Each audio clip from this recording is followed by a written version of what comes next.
When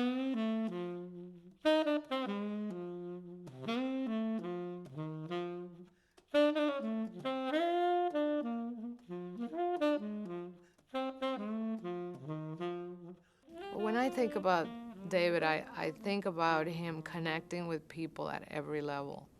He can connect at a political level, he can connect at an educational level, he can connect at a cultural level, he can connect at a business level, he can connect at a very personal level. This is a very civilized man, a very gentle, thoughtful, compassionate man who leads not through force and fear, but through persuasion and through inclusion. David Rockefeller has always been an outstanding visionary, a man who understood that we lived in one world. It was a global village long before the rest of the world caught on. David Rockefeller has spent his life drawing people together for culture, for business, for better understanding across political divides. Sometimes the steps were simple gestures of friendship. Take, for example, the relationship David Rockefeller built with Samora Machel in 1984.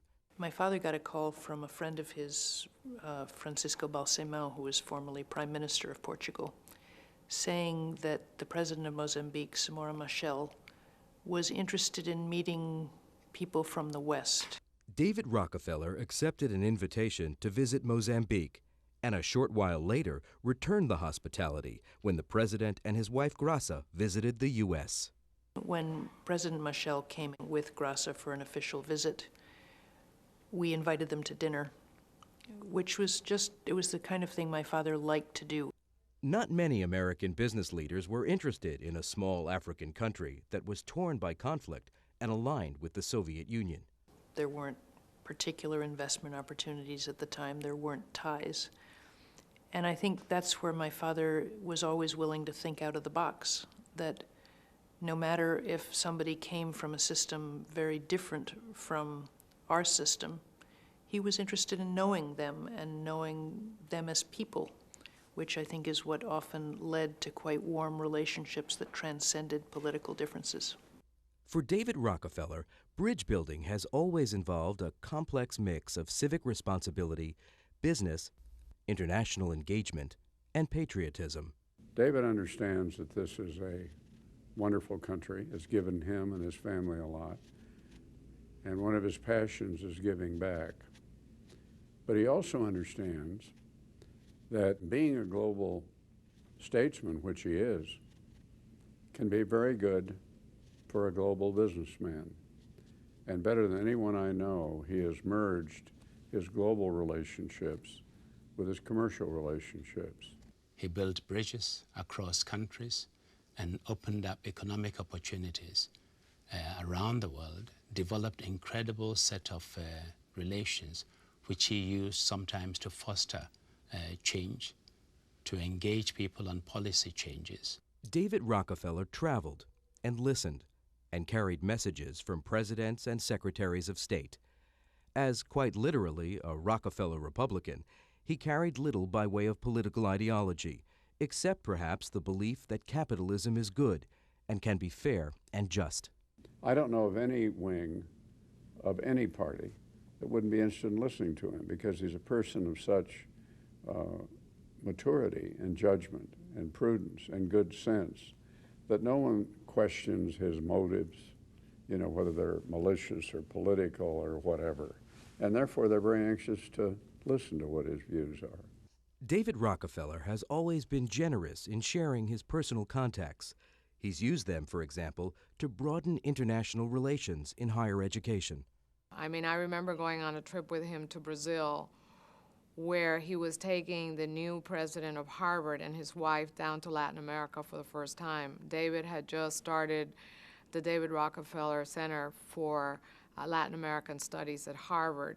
It was, for me, one of those extraordinary experiences in life where you can watch one person who knows the territory, so to speak, but above all is known and trusted by everybody there, so that when he calls, people come. And they come to listen and they come to be serious. And I think that's probably as important, if not more important than anything else. It's not just talk. It really is a way to try to change things. One of David Rockefeller's great qualities is that he is fascinated by people. He likes to listen to what people have to say. He likes to try and understand where they're coming from, how they analyze problems, and in particular what makes them tick. DR is a person that made you feel important, no matter what level you were. If you were a cook, a janitor, or you were a second vice president aspiring to grow in that institution, DR made you feel important. He would listen to your stories, and what's more important is that he would remember your stories. Having watched him and worked with him over the course of any number of years, you know, he is uniquely endowed with a sense of kind of personal grace and even charm. David can put anyone at ease and work his way into their kind of sphere of confidence and comfort. And he uses that ability to sort of then bring people together under kind of his flag or umbrella of safety. David Rockefeller has always called New York City home, and by making connections, he helped solve problems here, too. Mr. Rockefeller has always been a bridge between New York City and the world, New York City and Washington. He's been a spokesman for New York City. He has brought presidents here, and when they were reluctant to come, he has gone and visited presidents and walked the halls of Congress. The redevelopment of downtown Lower Manhattan, David really led the charge, and starting in the 60s and culminating in the 70s and early 80s, of redeveloping all of downtown Lower Manhattan and making it what it is today, which is sort of the financial center of the world. He started with the Chase Bank and with then encouraging the effort for the development of the World Trade Center, and then continued to support the Downtown Association and the efforts downtown to keep the focus on maintaining a strong financial core. The second thing was the seminal role he played in the creation of the New York City Partnership. You know, when the city was teetering on the brink of financial disaster back in the mid-70s, it was David who sort of pulled together a coalition of business leaders and labor leaders and got the right level of involvement of governmental leaders to create, you know, a sort of tripartite group that really sort of pulled the city out of the financial crisis, and like the phoenix, the city rose from the ashes. The New York City Partnership built affordable housing, worked to keep jobs in the city, and supported the schools. And by holding its meetings in all 5 boroughs, the partnership also helped break down some of the barriers that too often keep city residents from learning about one another. Bringing people to the boroughs, I think David understood that it would give them a different perspective on the city, the fact that we're all in this together, which was how he saw it. And he wanted to make sure that the rest of the business leadership and the generations after him knew the boroughs, knew the city as well as he does, and really thought of us as one city.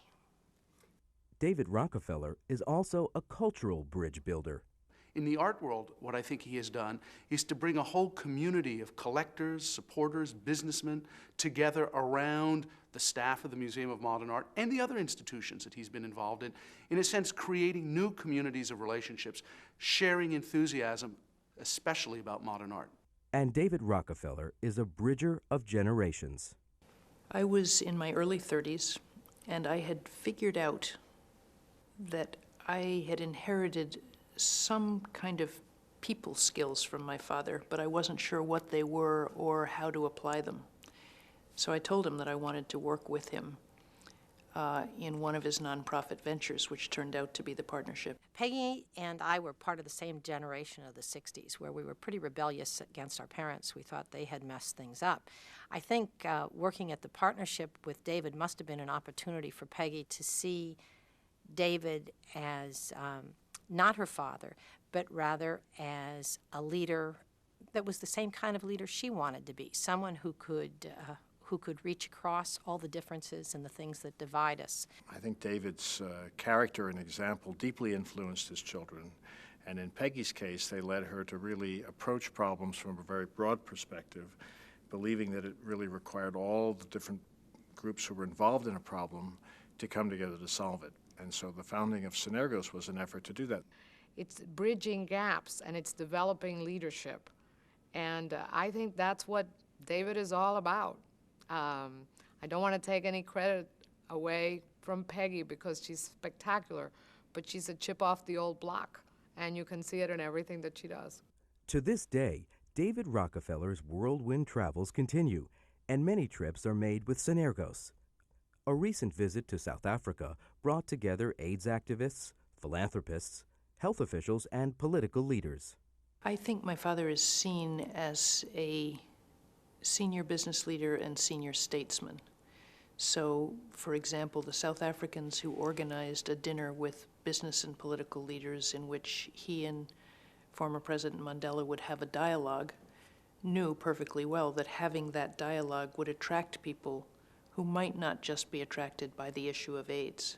I think this recent trip to South Africa is simply a continuation of what he's been doing all his life. The remarkable thing is that he can still do it at the age of 88 with equal vigor and enthusiasm. With vigor and enthusiasm, David Rockefeller has spent a lifetime bringing people together. His passion has been making friendships and using them as tools to help solve problems in international relations and in the communities in which he's lived and worked. David Rockefeller has also been a pioneer in viewing efforts to help solve these problems as one of the responsibilities of business. He understood that the private sector and the business community can play a role in improving the conditions in the societies that it lived in and reaching out to work with governments in partnership. And today we've come to take that for granted, accepting that there are many things governments cannot do alone, and they need to work in partnership, not just with the private sector, but with the civil society. Rockefeller was one of the first to recognize this.